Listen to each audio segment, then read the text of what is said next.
All right. So our first speaker tonight is Monica, and she was in, I think it was our third group. Was it our third group or our second group? Third group, I think. Maybe. Me too. I don't Anyway, know.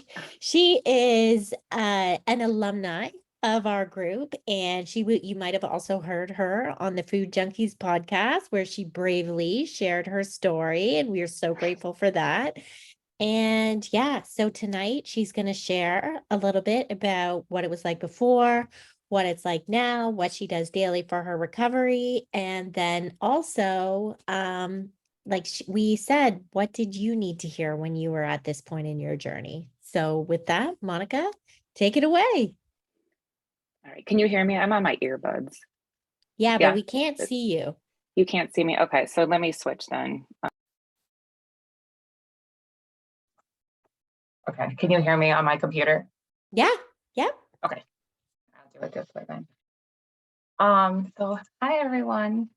I'm gonna take my earbuds out because it's weird. Hold on.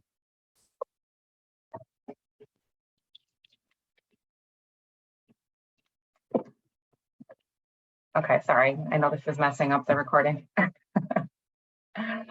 So I'm Monica. I'm 43. I live in Milwaukee. Not as fancy as Jackson Hole. um, and I have the questions. Do you want me just to go down the list? Okay, so the first Yeah. question is, what was it like before you started recovery? And I will say it was very difficult. My story is one where I had a 3-decade struggle with eating disorder primarily, but really all of it. It started at a really young age, and the eating disorder that was the one that was killing me fastest was bulimia. But I also, anorexia, exercise, bulimia, turning into binge eating disorder late in my recovery, or as I began recovery. It's, it was all a problem. It started at a really young age for me. I had a sister that was just a year and a half older than me, but we were the same size. She was sick, and she was really underweight. And so everyone thought we were twins, but they would always call me the fat one and her the skinny one. Um, and so from a super young age, I had just body issues. And I started the whole dieting when I was like maybe 10, 11. Restriction. I mean, hating my body. I mean, this is, the core of my youth was this. And then in my early teens, it turned to bulimia. And I never was able to shake free of it. And it followed me through all facets of my life. I was very high functioning. I hid it from everyone. Never talked about it. My parents did at one point find out, but I really never got like real treatment. And I never found any type of relief from what I was doing. I just got better at hiding it. I got married. I had kids. I had a very high stress corporate job. And I was very active in my bulimia and binge eating, but binge eating, bulimia, exercise, bulimia, all of that. I mean, it really ruled my life. It was like, it was disastrous and was all encompassing. And then it came to a point during the pandemic, and I was, locked in my house with my children and my husband, and my husband walked in on me. And he kind of knew, but he didn't. We never talked about it. He just told me, you need to get help. You need to get help. And so I was forced to face it. I was like, this is one of the most embarrassing things that had ever happened to me.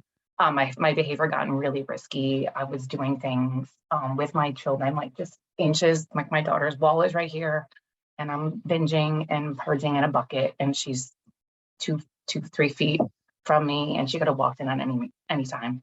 And she was 10. And so I was doing the worst of the worst things in my house around my family and trying to hide it. And of course I couldn't. So my husband wanted me to get help. And I didn't really even know what that meant, because I've been fighting this for like 30 years. And, I just didn't even know how to get started. And there was certain things that led up to this, but, one day I had this episode, really terrible, again, right here, which is where I did a lot of my right in that spot was where I did a lot of my damage. And I just was like, I got down on my hands and knees. And I was like not particularly religious, but I just said, like, I said a simple prayer and it was just like, God, release me, release me, release me, release me, release me, release me. I don't know what to do. Like, I had no idea what to do. I knew I needed to get help. My husband wanted me to get help, but I had no clue what to do. I just like, I don't know, something told me, like, get down and pray, bawling. And I truly believe I had a divine intervention that happened that like led me on this series of it's like my recovery journey kind of revealed itself to me. I had found Molly Carmel, and then from Molly, I had found Molly and Clarissa, and understood 12-step programs and this and that. Um, but like my life was miserable. It was miserable. So that was my life before, and I really do think that my recovery process really truly started when I got down on my hands and knees that one day. Um, and so like my recovery's taken a lot of twists and turns. Along the way, I tried things, certain things didn't work. I was in 12 step. I kind of got out of that. It did give me a lot of relief in the beginning, just like realizing, that I wasn't alone in this. So that's what my life was like before. it was it was miserable. And so the next question is how hard the beginning felt and how you found the strength to keep going. So I'll say at the beginning, it was like so difficult. It was a lot of day ones. I was like, when I decided to go through recovery, I was actually in a place where I was told I needed to check into like a long-term care facility and go for like at least a 30-day inpatient program, which I was not willing to do. So like I decided I was going to do it all on my own. But I'm like, I'm going to throw the kitchen sink at it. But I really did. But I got myself really twisted and turned because I'm taking in like some tons and tons of information. And there's a lot of conflicting information out there. I'm sure you guys have found that. I really recommend just finding the people you truly trust and following them explicitly. So for me, it's Molly and Clarissa. And there's like one other program I follow. But I kind of have cut out all the other noise for myself because I got myself very confused. And so the beginning was difficult because I had to admit to myself that I had disease, I had an addiction. And I didn't I felt like, oh my God, I'm so embarrassed. I was like hiding this for 30 years. And so I told a girlfriend that had recently gone through alcohol treatment. She was really open about it. And I remember being really proud of her. And so she was the first person I told. And even though she was a dear friend, I literally almost like threw up from nerves because I was so nervous to tell anyone because I had been hiding this for so long. And I texted her.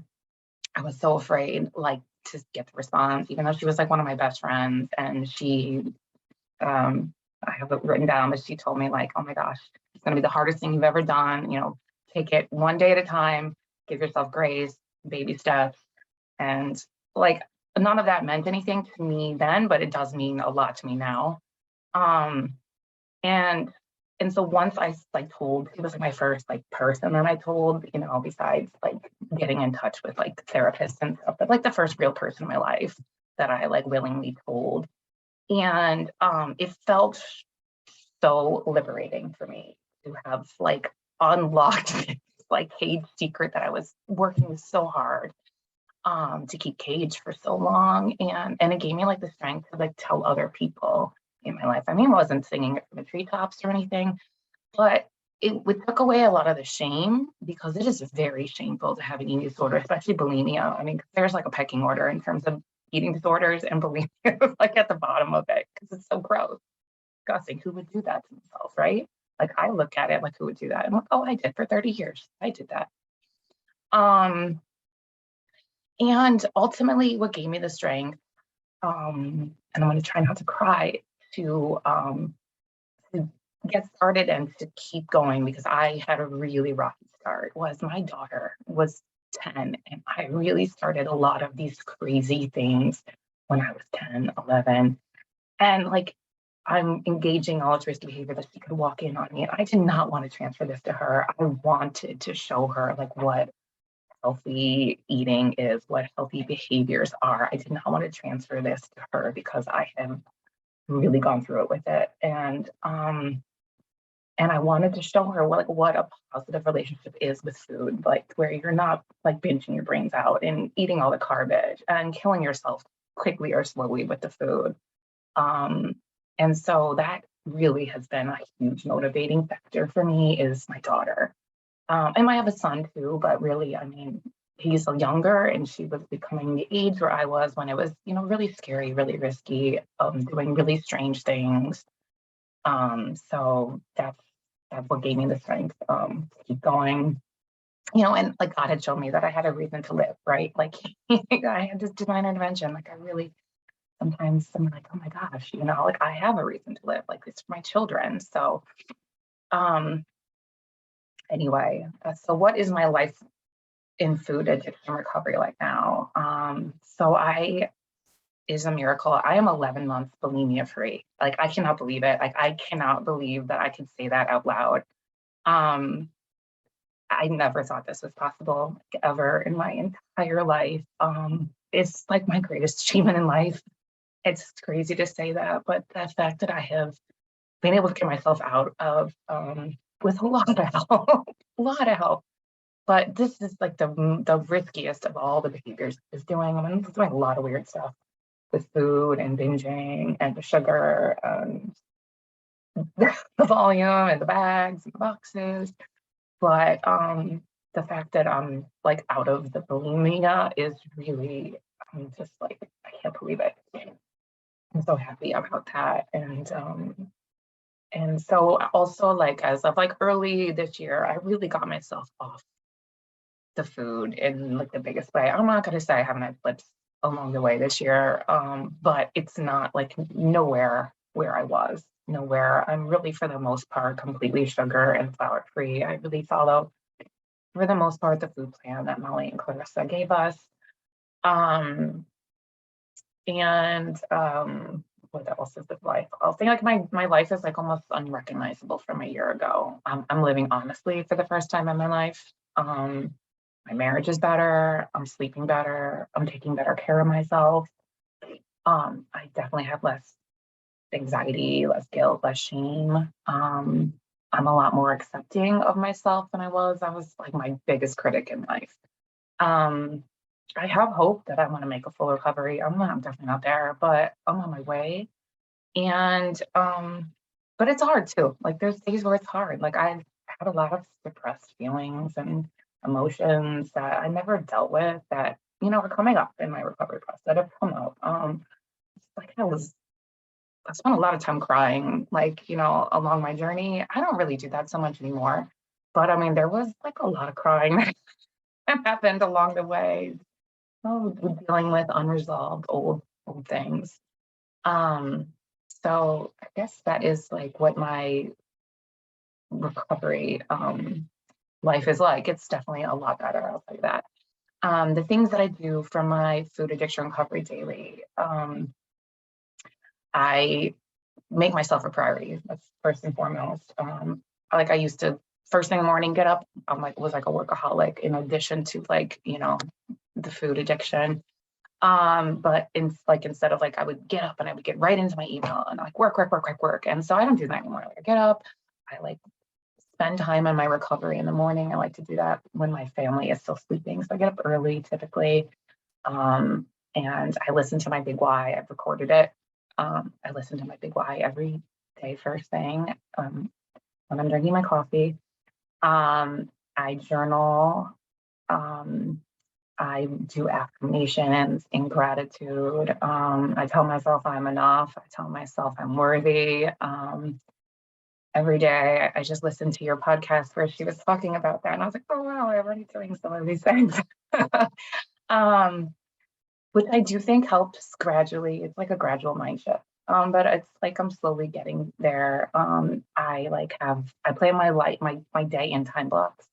Um, I plan when I'm gonna eat, and I do like my food prep. Either like I do it like over the weekend, like it's type of batch type of cooking where I like kind of prepare everything in little containers, or like I plan that morning and then I prepare it. But like I don't leave myself up to chance. So to get into the food, like I make myself these little containers, and I'm very, very regimented with planning my food and having it.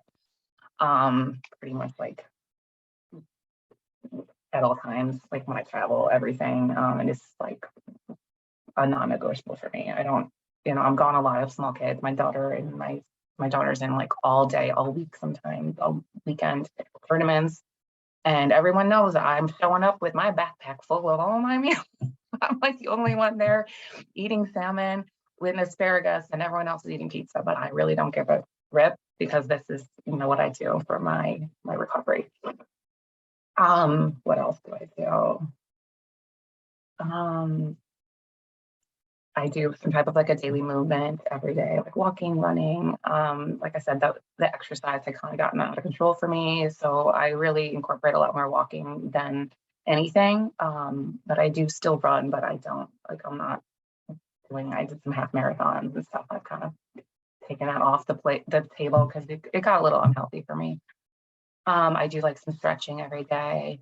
Um, I try to breathe, I try to eat very mindfully. Um, I have an accountability partner and I check in with her in the morning and in the evening. I have little mantras that I say to myself throughout the day. And I'll say it's a lot of work, right? It's a lot of work, but I put in a lot more work in the beginning than I'm doing now. Like I'm able to like relax a little bit and not spend as much time like in recovery. I mean, I used to go to meetings every day and this and that, listen to nonstop podcasts. But honestly, I felt like I was giving myself too much of that. And so I had to walk away from some of it. So I do have a different program that I do, and I go to those meetings and I go to Molly's Friday meeting. And I try to incorporate more fun things like stuff like in entertainment as well as like because it was like for a while it was all recovery all the time, recovery podcasts. And so I'm like, I had stopped any form of any entertainment. And actually I got better when I started letting more of that back into my life.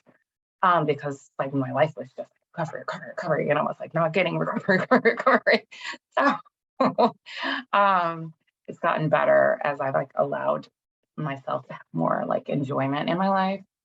Um, I got stuck a lot and I asked for help along the way. Marla was a huge help to me when I was super stuck. For a long time, she helped me daily. So thank you, Marla. um, I had to be willing to gain weight. I was like really underweight when I kind of came into this. And I got rid of the scale. I had this like little tiny pair of pants I would put myself on every day, and I had to fit into them. Don't have the pants anymore. Don't put the pants on. I don't weigh myself. Um, the honesty, huge part of it, being honest with myself and others, and setting boundaries. Molly taught me about boundaries. So, I don't let certain things in my home anymore.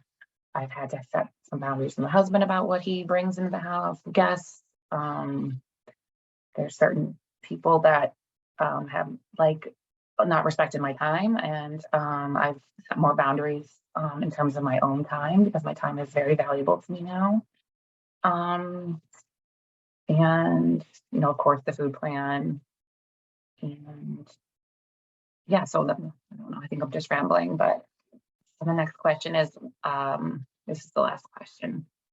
What did you need to hear when you first started this journey? And so there's a couple of things. One thing that I did need to hear is that full recovery was possible because I had lived in this for so long. I truly didn't think that like recovery was possible. And when I finally like allowed myself to realize that full recovery was possible, it gave me a lot of hope. And it was like interesting that our meditation was about hope because I do have hope. I do have hope. I've made a lot of progress. I'm not where I want to be, but oh my gosh, if 1 year ago with me was sitting here and saw where I was, I'd be like, I'm so happy. I'd be so thrilled to be sitting where I am and being in the position I'm at right now with my recovery. Um, and then I would say, well, this is a very serious disease. It's chronic, progressive, and potentially fatal. So we have to take it seriously. And we have to take charge of our recovery. It's not gonna magically come to us. We got to put in the work. And when I realized there was a lot of work to be put in, I was willing to do it, and I was willing to do like whatever it took. And I mean, I did a lot of strange things, the tapping meditation, the breathing, all of this sounded like just woo to me. I mean, and I'm like, I do all of it now.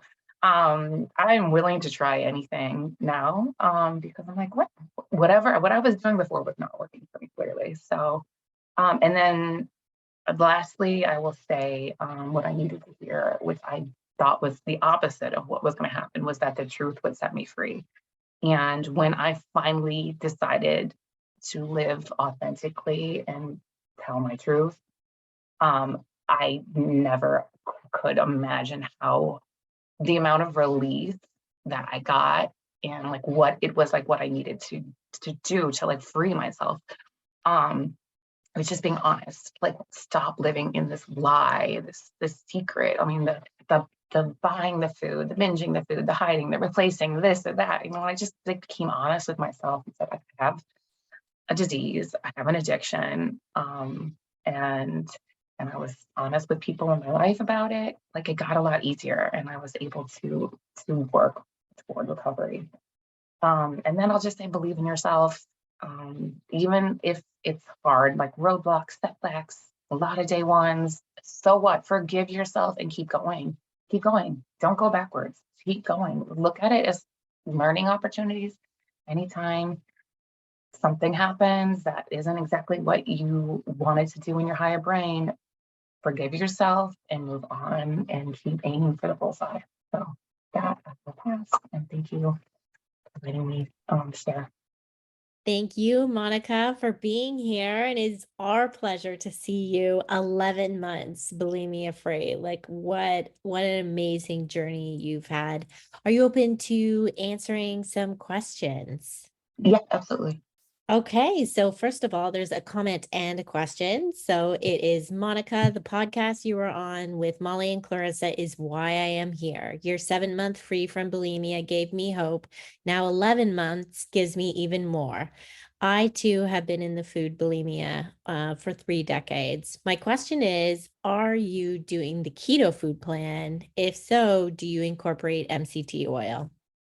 I am not doing the keto food plan at all. Uh, I eat a lot of vegetables, and I don't actually. I was like weighing and measuring my food for a while, and then I got to the point where I kind of knew like what I was eating. Like I kind of use the same container, so I didn't have to like go through the mental anguish of the weighing and the measuring and taking the leaf off and putting the leaf on and stuff.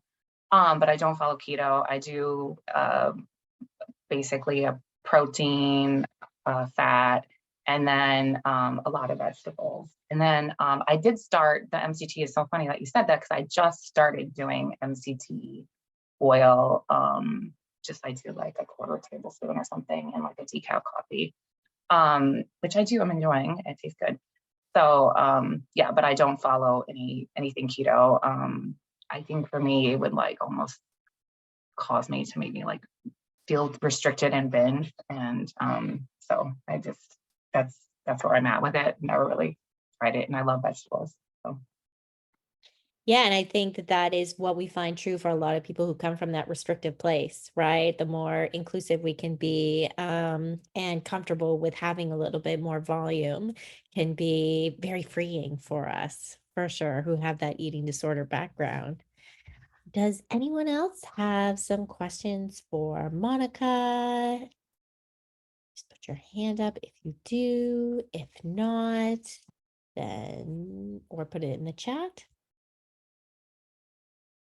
All right. Well, thank you so much, Monica, for being here. And you're welcome to stay, or I know you have kids, so you need to go look after them, then please go ahead and do that as well.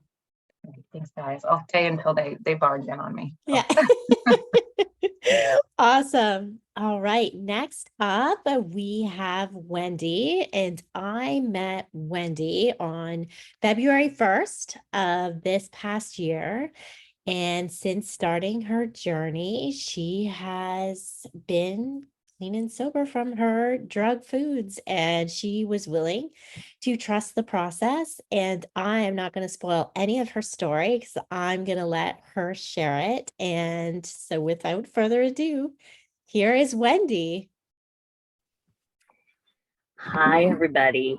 Can you guys hear me okay? Okay. Monica, that was a beautiful share. I got so much out of everything that you said. It was just very inspiring, really. Um, so thank you. Uh, all right. So what life was like before recovery. My story's a little, I guess, I was thinking about where I was going to start with this. And um, there was so much more of my life that was out of recovery than I've been in recovery. So it seems like there's a lot more about that part. But I think the most important part is the journey that got me here. Um, I struggled with my weight my whole life. Um, I had a younger sister. I have a younger sister who was a gymnast. I have an older brother who was like, all Mr. Cool Guy, whatever. And here I was, this little twerp, and I was always struggling with my weight. I was the shortest one. I was the middle child, every one of those little pieces you can add in. And I remember always wanting more, right? Nothing was ever enough. Um, and specifically food, but I have to say it applied to everything, no matter what it was. I always had to have more. So if someone, and I remember this analogy, but it's like if I was in my kindergarten classroom and the teacher put down a whole bunch of crayons in the middle, and said pick 5, I would have to pick 15. I would just have to. I would have to have at least 15 because I needed more. I had to have more. I grew up in a wonderful home. I have a mom and dad who's still around. We're very close family. So, it was me. It was me. But of course, at 5, 6, 7, whatever, I had no idea there was something wrong with me. I just knew I always wanted something, right? And usually food is what did that for me. I got into my 20s, I got into college, I got married, fast forward, still struggling with my weight, struggling. And I finally got to such an unhealthy weight that I had to do something about it. I had to. I had tried everything. You name it, I tried it. Name any diet, name any pill, name any weight loss, name anything. I did it. I remember doing, I don't know if you guys remember this or anybody does, but Richard Simmons' Deal a Meal. Like, I remember that. And it's only through like doing all the surveys and stuff with Clarissa that I remembered even doing that, because I was like, oh my God. I'm like, I did Deal a Meal. Like, how old was I? Like 8, 6? Like, I don't even remember. But I remember my mom doing it and I was doing it with her because she was like, oh, Wendy, let's do this together, honey. Very positive, very sweet, never like, whatever. So I had done one last ditch effort. I remember this so vividly. It was like a 2-year long stint. I did Weight Watchers and I was getting up at about 4 a.m. 7 days a week to do CrossFit. I was walking, probably in addition to that, 20 miles a week. I am not exaggerating any of this, and following Weight Watchers to the T. Like, I mean, you give me a rule book and I'm going to follow it. And I lost like maybe 40 pounds. And then that was it. And I plateaued for 9 months. Nothing, not an ounce, nothing, not one bit of weight was coming off. And I had plenty to lose. This was not like, oh, maybe you're at your perfect weight. No, I was not. I was nowhere near. I was severely still overweight. So I went to my husband and he had seen it. Like, it's not even like, and I wasn't hiding and binging and doing all the things that I was doing. Like, I did everything in my power. So I went to my husband and I said, listen, I said, something's got to give. I was like, I want to go in for weight loss surgery. I'm like, because obviously whatever I'm doing at 20, but I think at this point I was 30, maybe like 35 years old. I was like, clearly I can't do it. Right. There's just, I'm not something's wrong with me. Something's wrong with the inside of me. Something's not right. And he's like, honey, whatever you want to do, whatever makes you happy, we'll just go do it, whatever you want to do. So I'm like, okay. I went in to get the lap band. So I'm like, okay, it's not like super permanent and, blah, blah, blah, whatever. And they went and they did the lap band and my body immediately started to reject it instantaneously. Within 24 hours, I couldn't even sip a drink of water, nothing. So I went about 2 weeks with that, just wetting my tongue, and they had to bring me back in and take it out. But in the meantime, we decided to do gastric bypass. So I went and I had gastric bypass done. And it was the answer to all my problems. It was amazing. I couldn't eat. It was wonderful. It was the one thing, right, that was going to stop this all from happening. And they did. It did. It was wonderful for probably about, oh my God, you know what? I just realized something. Wow. All right. So it was probably about 6 months. And I remember going through all of this and everybody making a big deal about alcohol. Like, oh, you're not supposed to ever drink again, but oh, wait, they say after like 6 months, you can try this, you can try that. And I just remember that just popped back into my head. And I remember picking up the drink when it was like the 6 month mark. And it was really awesome because I was like, oh my God, I have buzz already, like it's going so fast. This is fantastic, right? And I found a new drug. I couldn't eat the way that I needed to satisfy the addiction anymore. I couldn't. I physically could not do it. So what better solution than to drink the sugar? Drink the sugar. I can just drink it now. And before I knew it, I would say probably within under 2 years, I had become a full-blown alcoholic. Without a doubt. Didn't even realize it was happening. And when I did, it was probably the scariest thing that ever happened to me in my life. Because I'm speaking about it now because I understand it, but I didn't understand it going through it. I didn't realize I had put one addiction down and substituted another. I didn't understand addiction at all. Zero, nothing. Educated woman. I had no concept of addiction. I didn't see addiction in my house. I didn't have any alcoholics. I didn't have drug addicts. I didn't have any of these things. I had no friends like this. I did not understand what was going on with me. So I joined AA. I had to. And I don't know if you guys have picked up on this yet, but I did a lot of stuff. I did it. I joined AA. I went for a year. I learned everything I needed and I stopped going to meetings. I stayed sober for about five years. And I was miserable. I was the definition of a dry drunk. But I was a dry drunk because of my food too. So I started smoking. Okay, that's my new drug again. I can do this. I can keep substituting. I don't need one thing. I can just flip.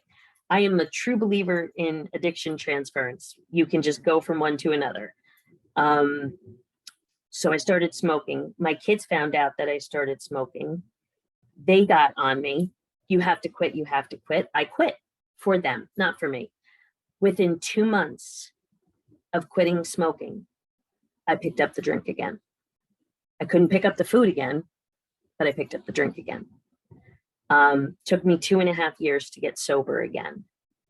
I have 18 months. No, I'm lying. 20 months sobriety from alcohol. I don't even think of alcohol anymore. It's amazing, but I'll get to that.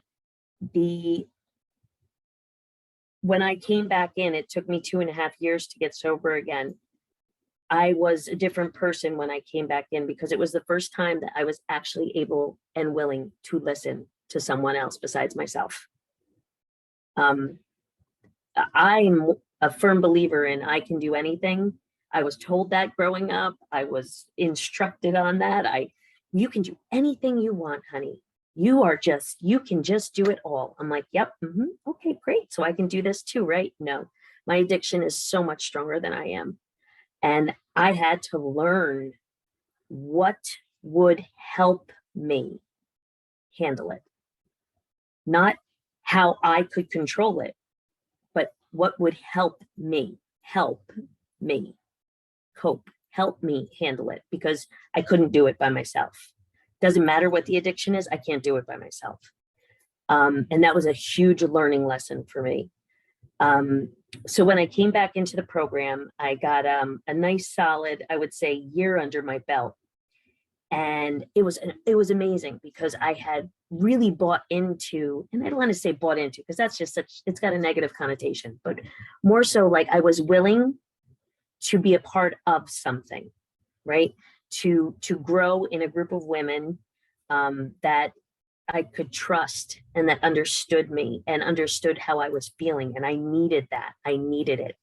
And as resistant as I was to it, they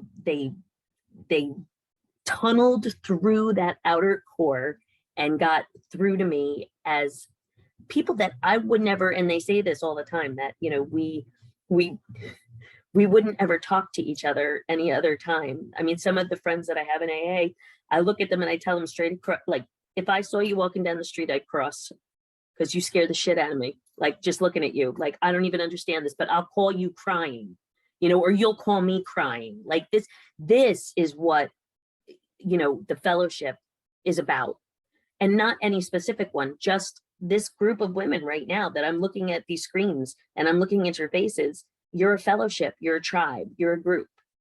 That's what you're there for. That's what we're supposed to do. We're supposed to lift each other up, not bring each other down, you know? And when you know that, and you really believe that, and you're willing to let another woman do that for you, that alone is a miracle and a blessing beyond. So about a year into my second recovery, I realized I was missing something. Something wasn't, and I had nothing to be regretful of, like, or resentful of. Everything was great. Everything was great, but there was something missing. And I always felt I had this faith. I always felt I had a connection with my higher power.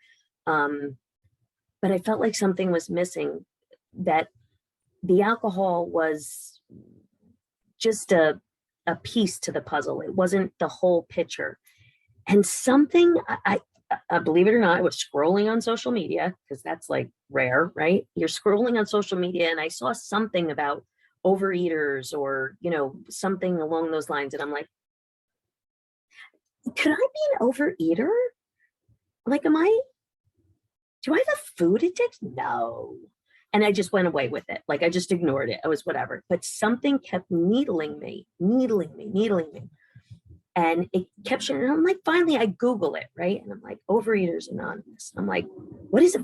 Like, overeating? And then I get to food addiction. And then I am in both feet full into learning about addiction with food. Because how can you be addicted to food? You need food to live. So there has to be something else that I'm missing here, because I don't understand it. And I didn't have anybody I could talk to about it.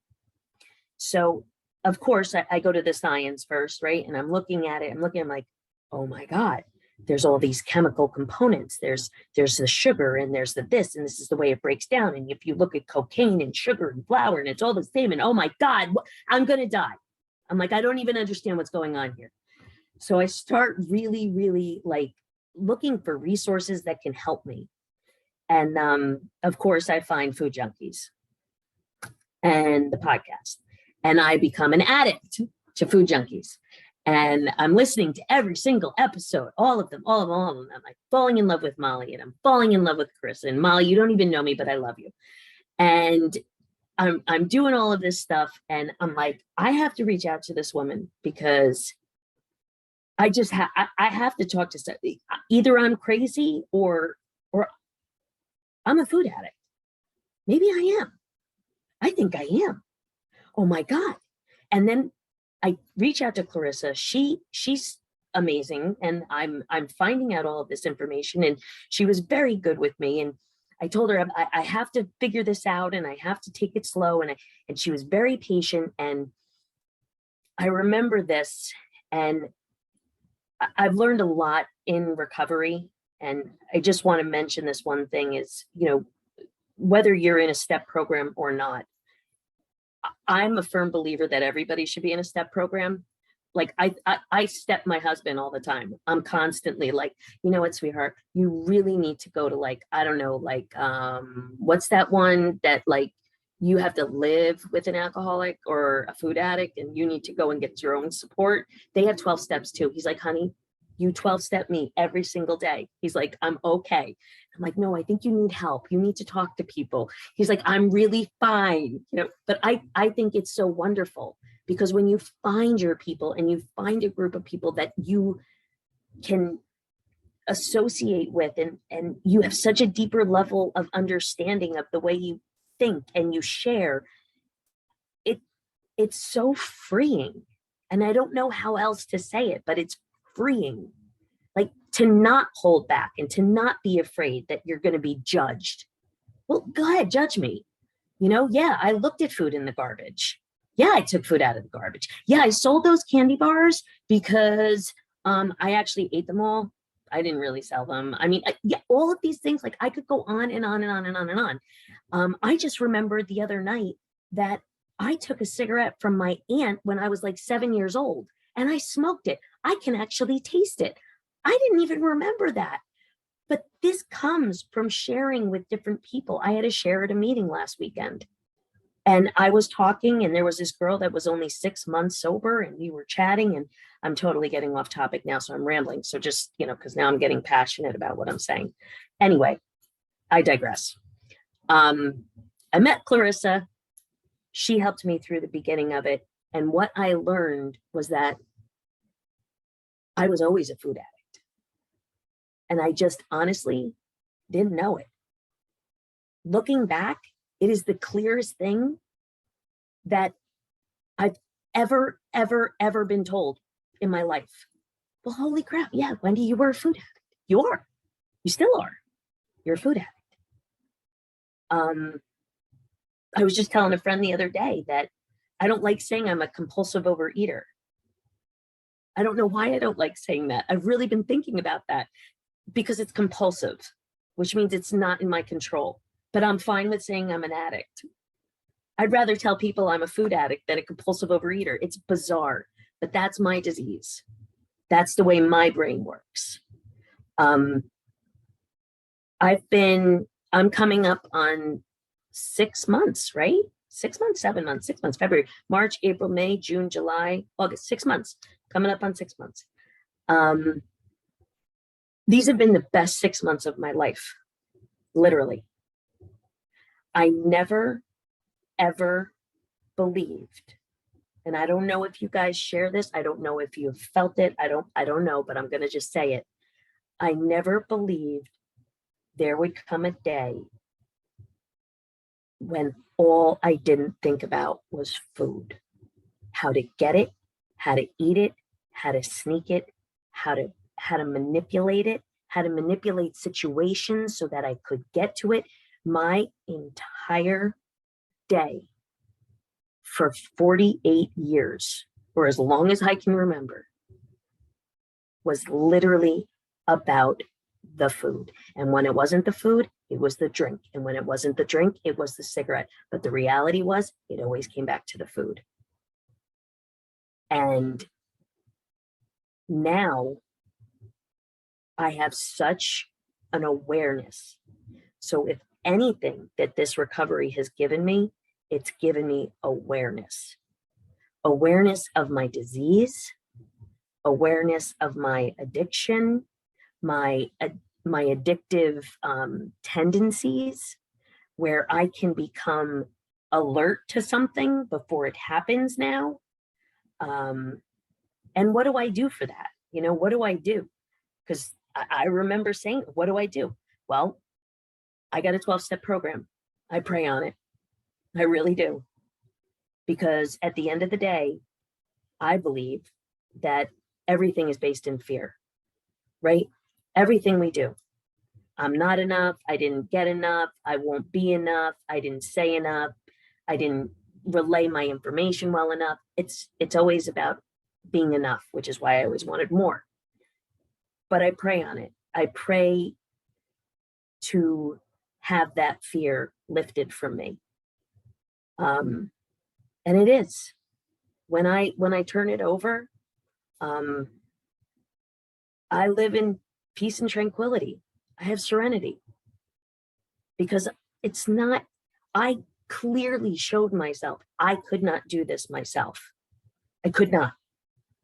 So when I decided to truly turn it over and get the people that I needed in my life, because I believe that my higher power brought me to all of these people, to Clarissa, to the podcast, to you guys, to here tonight, to friends of mine that have learned about this from me. I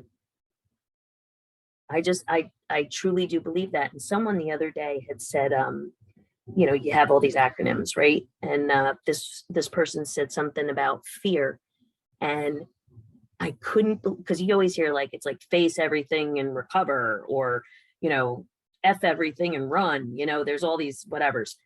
But I heard this one and I loved it. It was future events already ruined. When you live in fear, future events that haven't even happened yet, you've ruined it.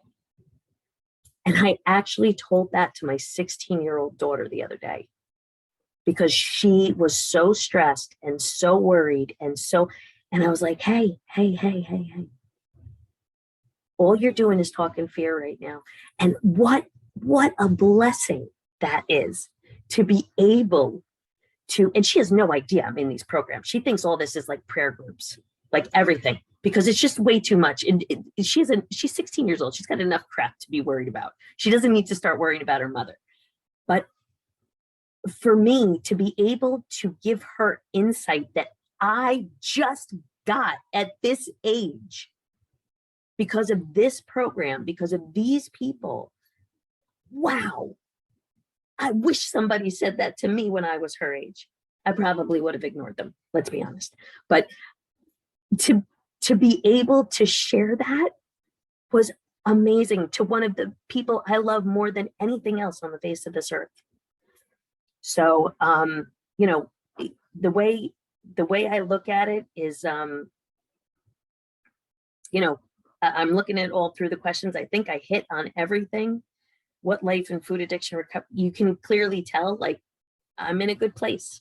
And when I'm not, I talk to somebody. And that's hard. It's really, really hard. But the more you do it, the easier it'll get. And what did I need to hear when I first started this journey? I think Clarissa said it, and I have repeated it to more people than I can even imagine. I need this to happen now. I need this to happen now. And she reassured me to have patience, which I've never had, but I have it now. I still lose it sometimes, but it comes back. Patience is so important. And, she put it this way. She goes, your body, you haven't treated your body well for so many years. I'm probably paraphrasing Clarissa, so if I'm misquoting you, please forgive me. But you've been treating your body badly for so many years, and you think it's going to trust you overnight. And I feel like I'm gaining the trust of my body back, which is a really cool thing, because we only get one. So taking care of it is really important. It's like you're taking care of a baby, right? And it's got to learn how to trust me again. And I'm showing myself that I can make these good decisions with the help of the people around me. So I think, if I don't shut up now, I'll never shut up. So I will shut up. And thank you so much for letting me share. And honestly, all the blessings in the world to all you ladies. And you have such amazing courage, and it's the possibilities are endless, really, truly, in this program, or whatever program you're in, or however you want to interpret it. So stay with it and stick with it until the miracle happens, because the miracle will happen. Thank you so much, Wendy. It's been so delightful to hear your story and get to witness your journey as well. And I'm so grateful that you're here today to tell everyone what it was like. Are you open to some questions? Sure. Okay, the first one I have is when you were speaking before about being in a program and you saying like, something comes up and you give it over. What does that Mhm. mean and how do you do it? Yeah, that's a hard one. Giving it over is like, I know, right? People say these things and it's like, what are you even talking about? Like, how do you give it over? It's so annoying. It's so stupid. But I think the best way that I can explain it is our best thoughts and our best efforts got us here, right? Got us in the place where I needed help. So if I couldn't do it, then some other entity has to be able to help me do it. Okay. Now, whether you think it's spirituality or a God or a fellowship or a group of friends or the program or whatever, giving it over is like, in a literal sense, letting go of it, surrendering to it, and realizing that you cannot do this because you're here. I don't know how else to say that to you. We're here, okay? We're here because, or I'm here because I'm an addict, and my best thinking got me into a lot of sticky situations. So I needed to turn it over. So when it gets difficult, what I typically do is I say the Serenity Prayer. I don't know if you guys know it. And I also say the third step prayer because, and you can look that up, you can Google it, the third step prayer, because to me, left to my own will and left to my own choices, those aren't good. It's not good. So turning it over is like saying, okay, God, grant me the serenity, right, to accept the things I cannot change, the courage to change the things I can, and the wisdom to know the difference, which I never do. Okay. And when I know things are going bad or things don't feel right, I start, you want to talk about mantras, that's a mantra for me. It goes right into my head. I'll be driving, I'll be walking from the bathroom to my classroom, doesn't matter. I'll be like, people probably thinking I'm thinking some profound thoughts, really just trying to reground myself. So that's how I give it over. I remind myself that I can't, but he will, or it will, right? I hope that helps. I think that was very well explained. You're kind of a bit of a profesh at that, eh? Yeah, slightly. Do it enough times and then you can actually explain it, I think, right? Right, exactly. And I know for me, sometimes it's like, I'll just message Molly and be like, this is what I'm thinking right now. And she'll be like, uh-oh. Yeah. Alert. Yeah. Yeah. And again, that's just the power of giving it over, right? Yep. Not sitting with it on our own and acting on it without checking in with higher power, our best friend, people who know us and can check our thinking, because it's a disease that lives in our head. Yep. Thank you so much for being here today, Wendy, and sharing. Thank you. Thank you for having me. All right, and you're welcome to stick around. And Okay. we have one more speaker, and her name is Marla, and she was in our third group. And she's very well known in our Facebook community and has like pretty much been one of the pioneers, I think, in my world, one of the first people I saw constantly commenting and I was inspired by. And so it's a great pleasure for me to welcome her here tonight to speak to all of you. And with that, take it away, Marla. And you had to put me in an emotional state, didn't you? Oh, Hi, my name is Marla, and I am a food addict, but that is not who I am really. I am a human recovering these days 1 minute at a time. So I am a food addict. I'm an end stage food addict. My best quote is, I will literally eat drywall. I will. Oh, good. I have almost an hour. Just kidding. Shut me up when you need to. You're recording. I'm going to try not to drop the F-bomb, but you know, I did on the other one, so I'm going to try. By the time I was 5, I knew there was something wrong with me. I was different. 5 years old. I didn't grow up in a wonderful home. I grew up with a mother who is a food addict, was a food addict from the day I was born, and still is a food addict. My father was a workaholic and then a very high functioning alcoholic. I had an older brother who had a lot of rage, and we had no direction and nowhere to go, nowhere to bring anything to. We had no emotional support. So our pantry in the kitchen became one of my best friends. I was 5 years old, and so whatever my hands could reach was what I took. I didn't know what was wrong with me. I just knew that I didn't belong anywhere. I didn't fit in. I use these two words in different ways because now I know better, but fitting in is not what I want to do. Belonging is what I want to do. There's a huge difference. And really it took me till about 6 months, no, 4 months, years old ago, that I really knew the difference between fitting in and belonging. And fitting in is just putting on another hat or another mask or another whatever to fit in with the people where I felt I should be.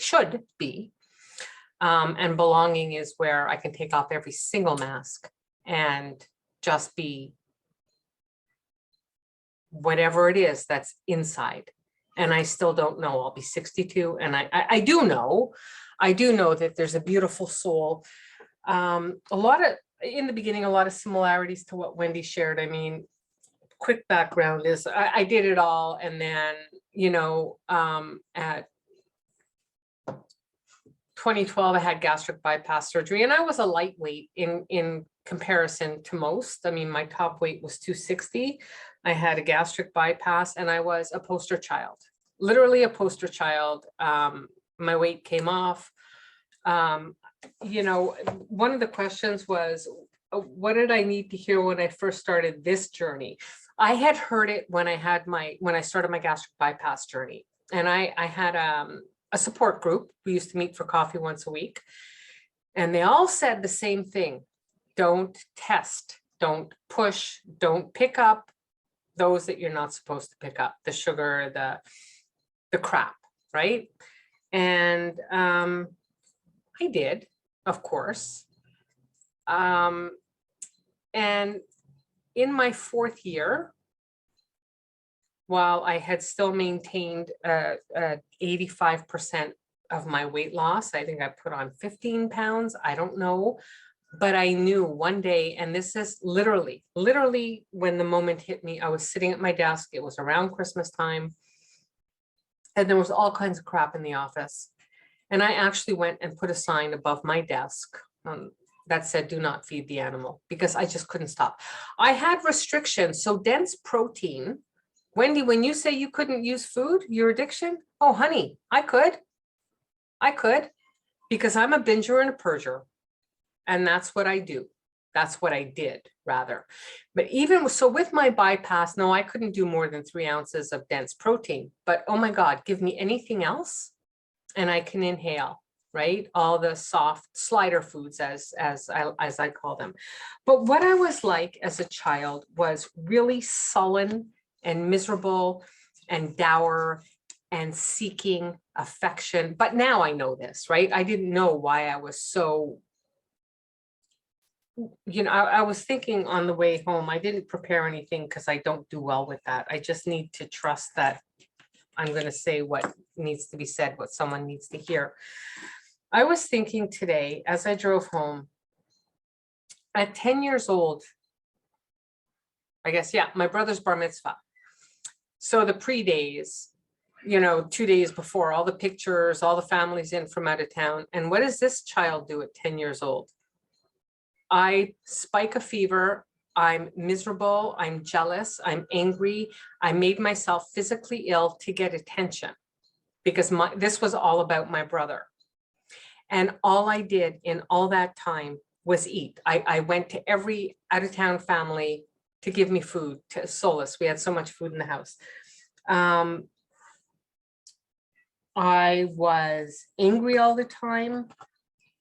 I was jealous of everyone, everything, every activity growing up. I guess, I don't know how old you are when you start going to ski school, and I don't know, 9, 10. Everywhere I went, everything I did, and I can tell you everything now. It was all about the food, what I ate, where I went, who had the best, what friends who I would be friends with, depending on whose family had the better food. I mean, we didn't get bologna sandwiches, like half a sandwich and a quarter box of Kraft Dinner and chips. No, we got like pretty okay food, but to me, that was the best food. Anything, the carbs, anything that can fill what I now know is the hole in my soul.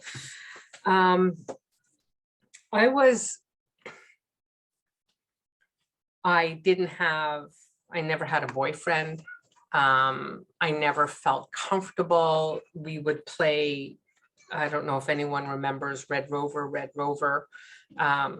So, of course, I heard it when I would be running to go through. Oh, the ground is shaking. So these are the things that, I mean, I laugh about it now because I just think, what are you going to do? But these are all my wonderful memories of childhood. But yet I always said I had a great childhood. I mean, lots of friends. There were always lots of friends, lots of people. We, back in the day when we didn't have all this technology, life was fun and simple. And we literally came home when the street lights went on and our parents didn't worry about us, really. So we were always in someone's driveway, on someone's stairs, playing in someone's basement. But for me, it was always about the food. Like, do you have any snacks? And people would take, I don't know, a friend's mother would put cookies on a plate and I would be devising ways to go into the cupboard and get more cookies. Or, it got to the point where I always had a sweatshirt with pockets.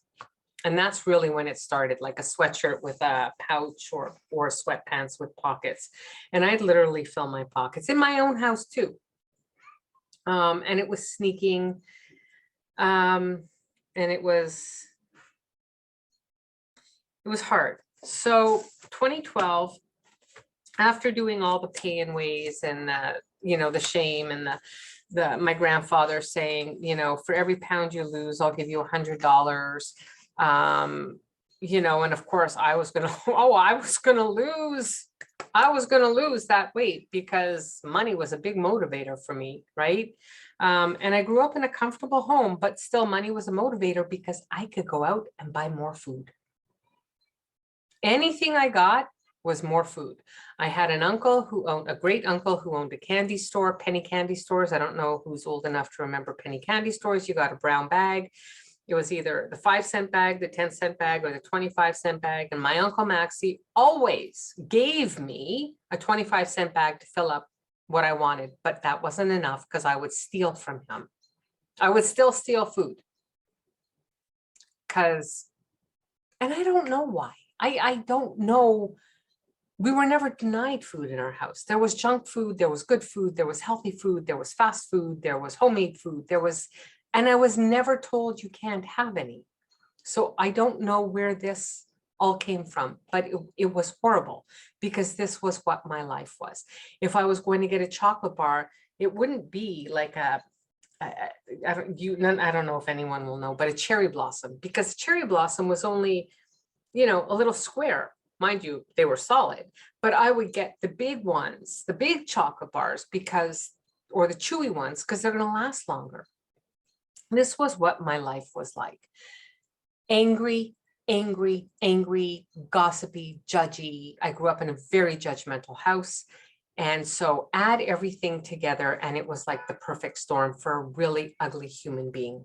And I'm not saying that in a self-deprecating way. I'm saying it because I can see that now, that this was just the perfect storm for an unstable human being, really and truly, very unstable. I mean, not suicidal unstable, but just nothing I did was ever good. Nothing I did was ever right. Nothing, I couldn't do anything. I wasn't capable. I don't know how. I needed, and I still need, ask Clarissa, I still need someone to hold my hand. I'm still looking for someone to fix me, even though I know that no one else can fix me. Everything I need is in here. Every single thing I need is in here. Guidance and whatnot, and people to talk to, is community. So I didn't do the geographical cure like Wendy. I'm a 12-stepper. I'm an OA'er. But I'm caught right now. I feel like I'm really in, and I have been for a while, I'm kind of in the twilight zone between the two, because I'm not working with a sponsor. I don't really enjoy going to OA anymore. It makes me feel, I associate out. And I don't feel accepted. I don't feel like I belong. And that's all me. That's all me. And maybe it's not all me. I don't know. But I do know that I had my gastric bypass surgery. And then I realized in the 4th year that there's something much bigger at play here. There's something going on, because I mean, I lost 100, and at the time it was like 110 pounds. So wait, I'm skinny now. How come I don't have a boyfriend? How come my life isn't better? How come I'm not happier? How come I'm still looking for food? So it's that dry drunk thing, right? Because I mean, my food was limited. I could eat as much frozen yogurt as I wanted, and bags of stuff from Costco, but I could also throw them out. That's great. Just had gastric bypass, had my guts rearranged, and I'm still doing the same thing. And I'm not putting on weight, so I'm happy, but I'm not happy. I'm so miserable. And in this bypass support groups, one of the girls called me one day and she said, why don't you call this number? It's a food addiction recovery program. It's a pilot project. It's being offered by a doctor in Toronto. She runs, she's the director of a drug and alcohol addictions center. And I was like, yeah, no, well, okay. And I let it go. When I was 12, my mom's friend had gastric bypass surgery, and we went to visit her in the hospital. 12 years old. And I prayed that one day I could have gastric bypass surgery, because I'd be skinny and I'd be fine and my life would be perfect. And guess what? My fucking life was far from perfect. Far, far from perfect. It would get worse and worse and worse. And so my friend told me about this program, and I said, yeah, I don't know. And I had gone to a metabolic doctor here in Toronto. So it was basically like doing keto, but you were allowed all the keto snacks, which I could tell you will take you down. Well, I don't know about you, but to me, they'll take down anybody because it's just, if it walks like a duck and quacks like a duck, it's a duck. So I started losing weight. Sorry, this was prior to my bypass. I had my second major spinal surgery in 2009, and I had lost some weight on this metabolic diet prior to that. And then I kept it off for about 2 years, and then I started putting it on slowly. And I went to sit down one day and in my office chair, and I realized my elbows were touching my hips again, like that feeling of there was no space. And I hated it. And my mom is in a scooter, and I'm saying, fuck, I don't want to be like her. So I called my friend back, and she talked more about it. And I said, okay. And I called Renaissance, and I was on a phone call for an hour and something on an intake call. And this woman said to me, honey, you are a food addict. You are more than welcome to come to our program. You qualify. It was 3 weeks in-house. And I will tell you this. Until the day I walked in the doors, even the day I walked in the doors, I don't know if I'm a food addict. Like, and I heard like, they give you a food plan, they give you everything. I got there at 9 o'clock in the morning at my prescribed time, and I was told, we're a little busy right now. Can you just leave your suitcase and go have a coffee and come back? So being the good food addict I am, I went to Tim Hortons and I ate 2 more bagels and a muffin, and then went back. And that was September 12th, 2016. And I will preface by saying I have not touched flour, sugar, wheat, or grains since that day. Not a lick. I've given up other things since. The biggest demon for me was artificial sweetener, because for 2 years after that, I continued using artificials. Well, first I went back to the fruit, like, because my food plan, fruit in the morning, and I started adding and adding and adding. And so even that, right? But when I went in for rehab, we had to go to 12-step meetings, and there was only one food meeting. So I had to go to AA meetings, NA meetings, and CA meetings.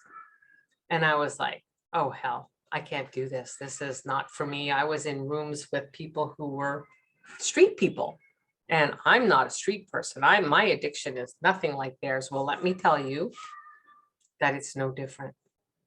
It's no different. Okay. I didn't strangle someone because I was high on heroin or crack or whatever, but I was verbally abusive. I was insane. I guess maybe to other people, I looked as disheveled or crazed when I was eating foods. So how hard was it to find the strength to continue? So I left Renaissance, and the first thing I did was came home, got my car, went to grocery shopping, and I bought watermelon, and I bought things that I wasn't supposed to have on my food plan because they're high in sugar. And I said, well, fruit is God's candy. And literally candy, for me, fruit is candy. And it was hard, and I wasn't honest. And I will say this, I can still want to not be honest, but I'm jumping all over the place. But what this recovery, when I say this recovery group, is Molly and Clarissa's recovery way of doing things, is very different than being in a 12-step program. I think that with the way I think, I'm not going to say damaged, but I can't let go of things. I hear something or I learn something, and my brain can't let go of it. So I feel I still need to be all these things, and I need to be all this rigid, and I need to know it's my fault because I'm selfish, dishonest, self-seeking, and fearful, and I just want things my way, and and to me that's, how much more beating up can I do, because I've been doing that my whole life. And then I So Dr. Tarman was I don't know, well, you all know Dr. Tarman because you know the Food Junkies podcast. So Dr. Tarman was my addiction specialist. And Dr. Tarman used to come in and speak to us once a week. And I would go, fuck, I can't listen to this woman. She's talking about the limbic brain and the reptilian, but I'm like, what is that? Because I really truly am one of those people that have no desire. I just want to recover. I don't understand. I know I'm a food addict. Hearing the science about it, for me, oh, no, because Marla knows what Marla needs, right? I know everything. I don't know shit. I mean, I don't know. I think I know. I can trust, but now, so I will say, so Dr. Tarman is without doubt one of the most incredible people. She really goes above and beyond. And I think that the threesome, Clarissa, Molly, and I mean, I don't think you could find three more different people who work so incredibly well together. Vera is one way, Molly's one way, Clarissa's another way, but the ultimate thing is to help people and bring people together. So I will say, and then I'll go back. Right now, when Molly and Clarissa, or Clarissa had asked me, but I never knew when it was, would I speak? And I said, oh, fuck, sorry. I don't think I can. I'm not doing well, right? I'm really not doing well. I have taken now another little pathway off my journey, of not away from my journey, but another little side road in my recovery, because my recovery is really centering on my mental health right now. And it's been a huge transition for me and super, super hard. And, but it's such a gift. I never knew honesty the way and I'm going to say just starting, until I started coming to Molly and Clarissa's groups, the Friday meeting at, well, it used to be a Sunday meeting, Sunday night, which is perfect time. And then, but I discovered Molly and Clarissa just because of Vera's page. Now, I've been part of Vera's page since the day Vera started it. And there were maybe 30 of us on that page, maybe 30. And I think 10 of us were from Renascent. And then there were these other odd people. And now to see what's like, I can't even keep up. Like there's too much. There's just too much technology overload for me. But what I'm learning in just a recovery program, as opposed to a 12-step fundamentalist thinking, my way or the highway, you're not doing it right, you need to stop this, you need to give this up, you can't do that, you need to beat the shit out of yourself every night by seeing where you were resentful or selfish. My bottom line is I'm selfish every day.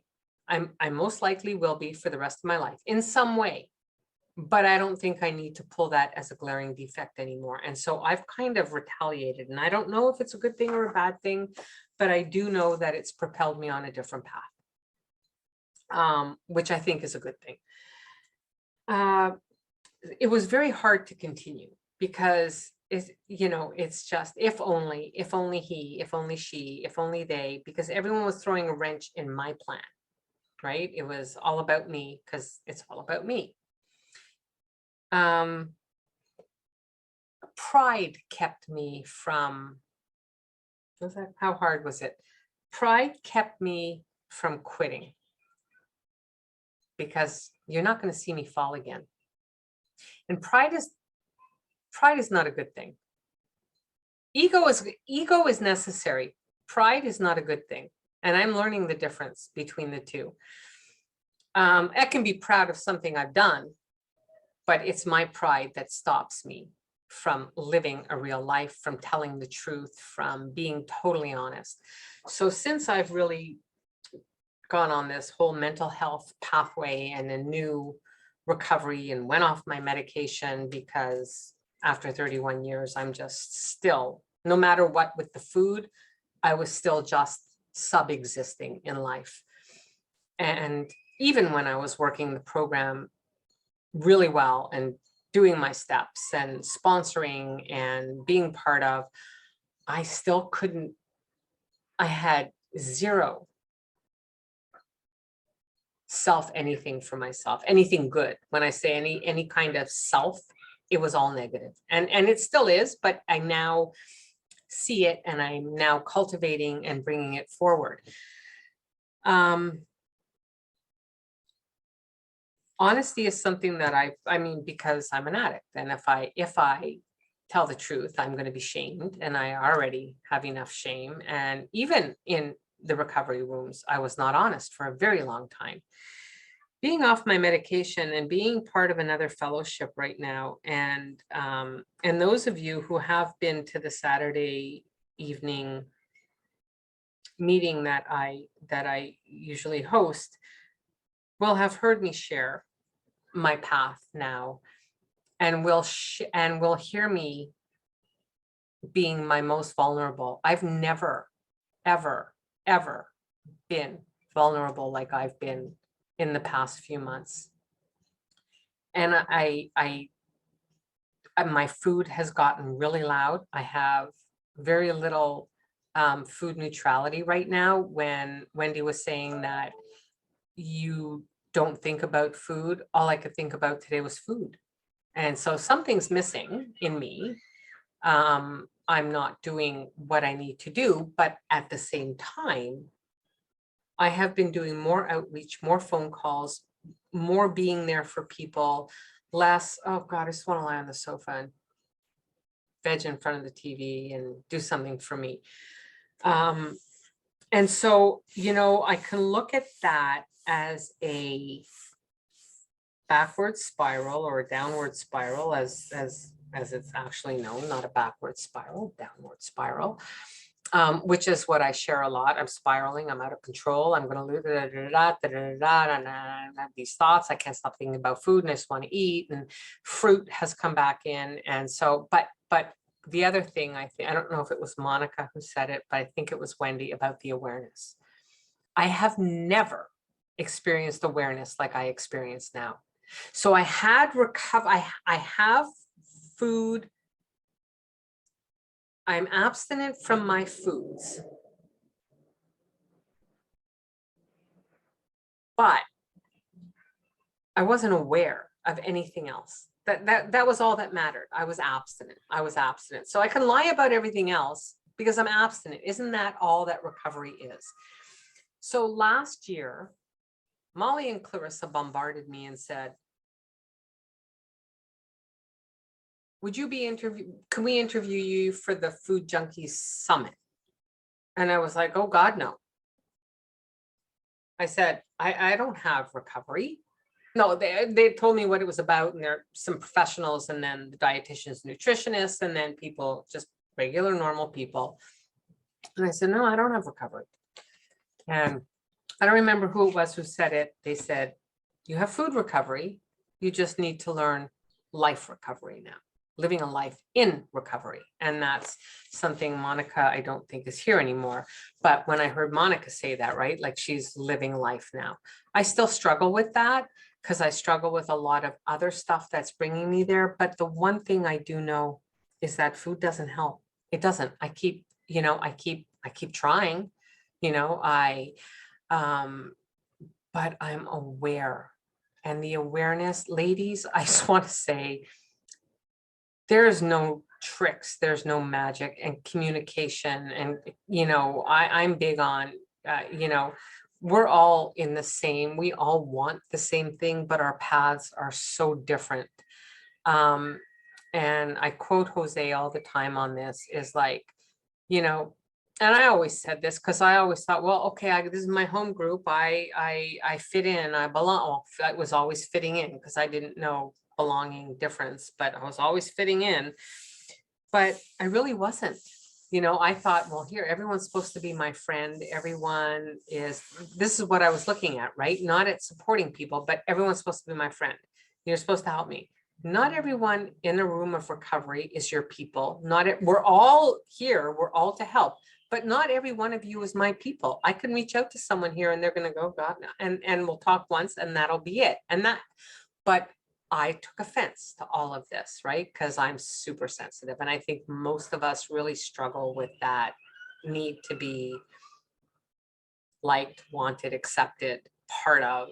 And I take it personally. So, you know, Molly's favorite book, The Four Agreements, and it really is true. And so while, and again, when I was asked to speak here, I said, imposter syndrome. I'm not doing what I need to do. And Molly's response to me was, these women, people in this group, need to know what recovery is really about. And so this is my truth. And I couldn't walk into an OA room and say this, right? Because blah, blah, blah, blah, blah, blah. And I know this for a fact. I'm not saying every room, but I don't get that here. Here I belong. This is a place I belong. I'm not dissing 12 steps, because I believe that I'm a person who needs some sort of routine. What my life is like now in food addiction recovery, you just heard all that. So I'm not going to say perfectly imperfect. I'm still abstinent from my binge and trigger from my trigger foods. But the biggest thing I am learning is to be vulnerable, because that is hard. That's ego, that's pride. And the other fellowship, I'll just say it. I don't care. It's who I am. You'll hear me say it in any other meeting. I started doing psychedelic assisted therapy for my mental health. And they have a 12-step fellowship, believe it or not. It's huge. It's massive. It's just another 12-step group. I thought I was vulnerable in these meetings until I started going there, because there you have every kind of addict who has been to hell and back and couldn't find any kind of peace, no matter what. And it's just, so now I feel, even though my food has gotten loud, I still beat myself up. So I say to people in that group and fellows that I speak to, and I say to people in this group, Sweet Sobriety, Unsugared, that this is where my recovery has really begun. When I met Molly and Clarissa is when I really started, I believe healing on the inside. And it still sucks. And it's still super hard. And I still feel like I'm never going to get it. And when is it going to be my time? And someone asked about, how do you surrender, or how do you let go? I'm going to tell you, I was listening to this amazing AA speaker. He's brilliant. His name is Sandy B. And I was listening to him in the car. You're going to have to bleep this out. And his whole thing was on surrender. And I'm driving and he's talking. And he just keeps saying, just surrender, just give it up. And I yelled so loud, and I was laughing. How the fuck do you just surrender? What does that even mean? I know today, if you want to know a real true thing, when I try to surrender, when I try to give it up, and I work so hard to say, okay, God, I can't, I'm giving it to you, I'm giving it. What do you think happens? Nothing. I just get crazier and crazier and more out of control. And I can't do this. But when I just say, okay, God, I can't do this, or the third step prayer, guess what? It's gone. It's gone. I was talking to a fellow yesterday in the other fellowship, and I said to her, I need a sponsor. This is my whole new shtick now. I need a sponsor. I haven't had a sponsor in a year. Blah, blah, blah. And she says, you ever think that this is not your time to have a sponsor? This is not what your higher power has. You know what it's all about. You know. So do you think maybe this is not the time for you, but you're trying to control it, like you try to control everything else in your life? So how do you let go, or how do you surrender, or how do you give it up to God? You just don't try. You just say, okay, God, here, get one of these. Get a God box. Get a God box. Even if you don't believe in God, get a box. Say, here, take my troubles away. Here you go. This is my God box. I don't use it too often anymore, but I'm gonna, like I write on paper, put it, just, God, I don't know what to do about this. I'm giving it to you, even if it means you have to do it every day for 3 weeks. And it's not going to happen tomorrow. Don't think you're going to get the answer tomorrow. Don't think you're going to stop eating that sugar tomorrow. Or, you know, if you're struggling, don't think it's going to happen. Whether you're spiritual or not, whether you believe in a higher power or not, doesn't happen on our time, right? It happens. But I believe the biggest part of it is the honesty, is just letting go of that fear of being imperfect. Because if any one of you in this room is judging me, that's your issue. I say that with bravado, but you'll bring me to tears if you're judging me. But I'm just saying, like, that really is your issue. And that's a hard thing. What I do from my food recovery daily is, so I'm going to say in almost 6 years, the first year I puttered around a lot, but gratitudes, I'm going to say 345 days a year, I do a gratitude list. I send it to Clarissa. I torture her with it. I send it to my food buddy, my checklist buddy. I send it to my inventory partner. I don't really do inventories anymore because I stopped wanting to beat myself up. I do, when I do my gratitudes, if there's something that caused me some angst or anger, or, you know, if I ran someone off the road, I'll mention it, and that's it. And oftentimes I'll just send my gratitudes to someone in fellowship randomly and say, here you go. And guess what? Next thing I know, I'm getting someone else's gratitudes. And I'm learning from my food buddy, checklist buddy, who is also a food counselor, I guess.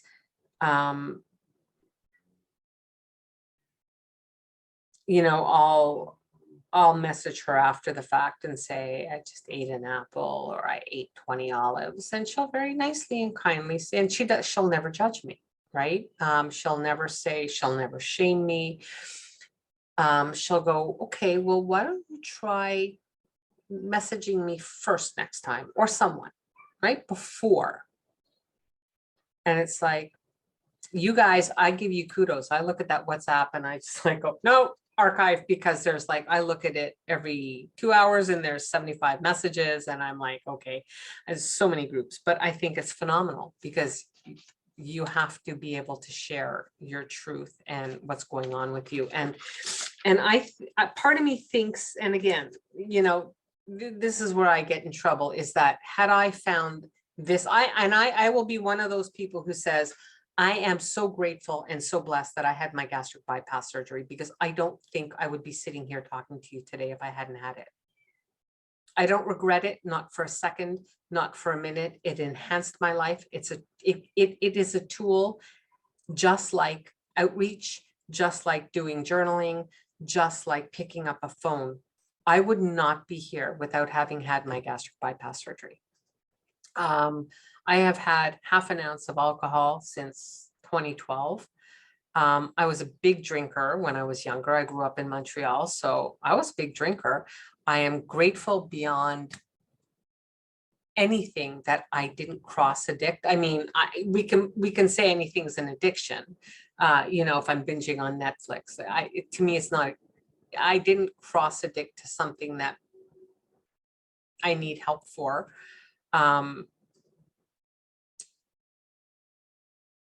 But who knows, right? You never know. There could be something that comes up.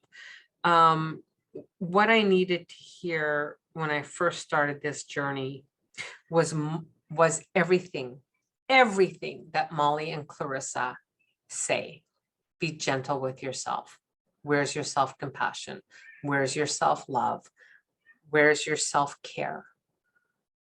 Where's Marla? What does Marla need? Because what I heard when I first came in to the rooms was rip yourself apart, look for your defects, and all of that. I 60 years old or 61 years old, and I not a soul of not an ounce of self-compassion, not this much self-compassion, self-love, self-respect, self-care. Zero. Still loathing myself. So you have to find what, and that's my Joseism, is you have to find your people, your tribe, the group that works for you, the fellowship that works for you, what works for you. I was given a food plan that is beyond plentiful. But you cannot have a one size fits all. So when I see it, like when people say, what does your food plan look like? So my food plan, when I weigh and measure, you know, Vera always says to me, oh yeah, weigh and measure. And I go, Vera, I can weigh and measure until I don't weigh and measure, right? Like, listen. And that's another thing. I'm like, I don't want to have to weigh and measure anymore all the time. You know it's about being honest. But you know, I have my food plan was 4 ounces of protein per meal, 8 ounces of fruit in the morning, my 1 fat. Lunch was 4 ounces of protein, 16 ounces of vegetables, my fat. Dinner was the same, but 8 to 20 ounces of vegetables. And as a gastric bypass surgery survivor, I can eat that. I can eat every single bite of it, and I still can. Oh yes, I can, and I won't throw up from it. It just goes down beautifully. I see Ellen shaking her head, I think, in disbelief. I'm a salad whore. I can eat salad. Well, I'm actually, Clarissa, I'm getting sick of salad, but I had to, I wanted to revamp my food plan because I was feeling very bloated. So yogurt and cottage cheese kind of went the wayside for me because I didn't know if it was lactose intolerance, but I also know that it was triggering for me to have the yogurt in the house. It's the texture, and it in one of Molly's groups, I realized that I was looking at emotions, and that was a bond between my father and I, was soft serve ice cream. So the yogurt, the cold, the cool, the smooth, the creamy, it was a very it's a wonderful feeling for me. So it filled something that was missing. So now I eat, my breakfast is the same, 2 eggs, boring, half ounce of bacon, or 1 egg, or a serving of protein, normal, 4 ounces, whatever, an avocado. I've upped my fat and still my apple. Lunch is 6 ounces of protein, usually 12 ounces of salad or vegetables, 2 fats, 2 servings of fat, whatever they are. I always exceed my fat. Not that I have an issue, I just don't really care. And I don't know if that's a good thing or a bad thing. Some days I have less. And dinner is the same. It's 6 ounces of protein and usually 12 ounces of vegetables. There are days that, you know, when I went to California last year, I said to Clarissa, you know, I'm going to be in California, it's going to be salad every day. And so you can have just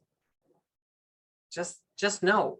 But I have started eating fruit again. That's not mine to eat, or at times. And I started eating a lot of cottage cheese again. And I can tell you that my stomach has ballooned in the middle. And I know that when I gave up all fruit in 2018, within a month, my stomach, and it's not about the visually being flat, it's about the feeling. And since I've started eating cottage cheese and strawberries again, my stomach feels like it's like walking 5 miles ahead of me. Like I can just feel it just expand. So, you know, again, it's about being honest, right? Going, this is not working for me. Like, what is it? Like, what is it going to take for me to stop doing that. And again, it's awareness, because if I wasn't aware about it, of it, I wouldn't be talking about it. And I would just be going, oh, I'm gaining weight. What's wrong? What's wrong? I know what it is. And I also know that my food plan is going to change again. Something's going to change, and that's okay. And I have to not be afraid. And that's that. But really, the biggest thing, the very biggest thing. So what I do daily is, during COVID, I thought, oh, I have all this time. I can get up and do everything in the morning. I can meditate for an hour and a half, and I can journal, and I can go to meetings. And guess what? When I'm looking for something to meditate with on YouTube, and I have 2 hours time to do it, guess what I end up doing? Because I'm perfect, right? I need to find the perfect meditation.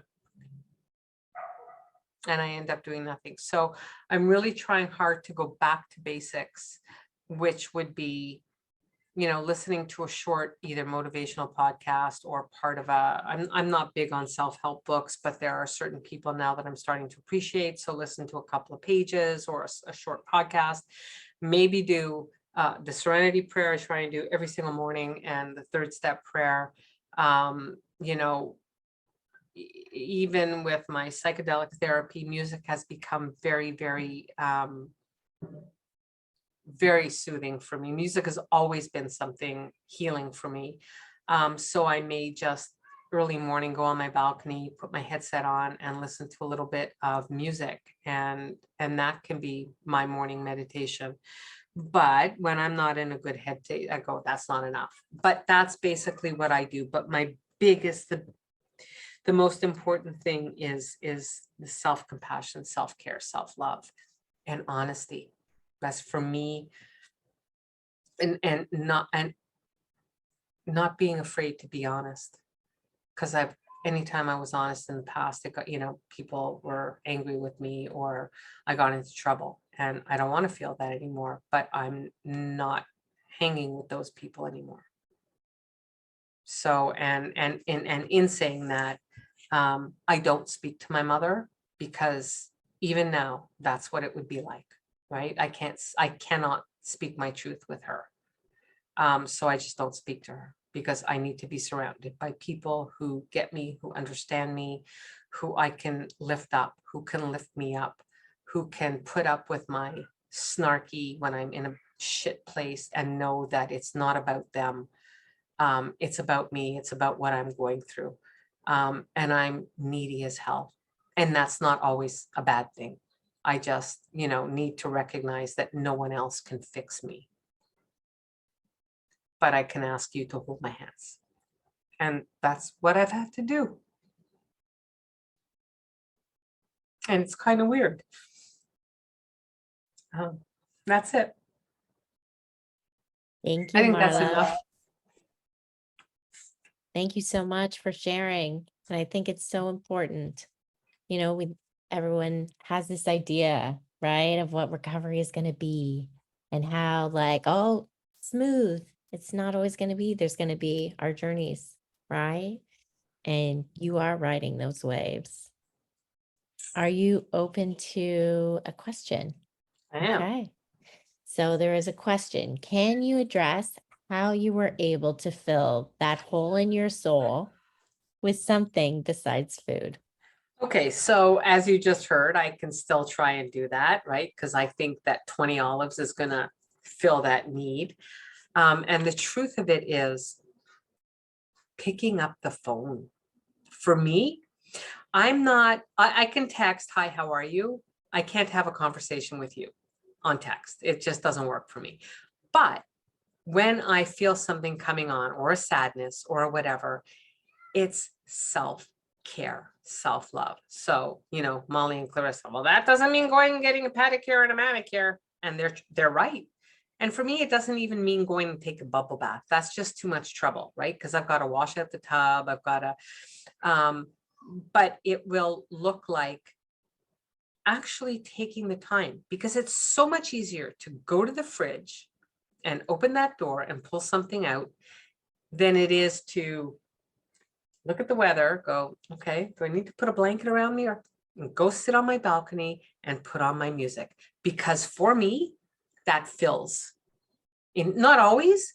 So, but leaving my device inside is the most important thing. And that's, so it depends, right? Obviously, if I'm calling someone or I want to text someone and reach out to someone, but I know it sounds easy and simple, and it's not. I mean, it's simple, but it's not easy, because we're so hardwired to think the way we've always thought and to act the way we've always acted. And it doesn't work. It doesn't work. Like this weekend or this past week and a half. I had a journey. And then I got COVID 2 days later. Well, our whole technology system went down. I had nothing for 18 hours. I couldn't reach out to a soul. And I never felt so isolated in my life. It was horrific for me because it was a day after something super big happened. And I needed to be able to be with people. And I was on my balcony. I never listened to so much music in my life. And then I thought, oh, fuck. You know, I just looked up and I wrapped my arms around myself and I said, I guess I'm going to have to count on you. And that's, yeah, well, yeah, it wasn't the same, but it worked, you know. But I really think that what fills the hole in my soul is being with people who get me. My community. I had my first live discussion circle in the other fellowship. And I don't know if anyone here can understand what it meant to be in a room, in a beautiful spa-like setting with 9 other people who are going through the same thing and being able to hug. And so if you have one person like that in your area that you can, that's what fills the hole in my soul. People fill the hole in my soul, but physical. I need physicality, if that's even a word. I need touch. And if I can't get touch, well then, you know, I need voice. I will send out messages saying I need voice, not technology. I mean, phone is technology, but that's not what I need. I need humanness. And texting back and forth for me is not, it doesn't do the same thing. Yeah. That's my main answer. Yeah, no, it's great.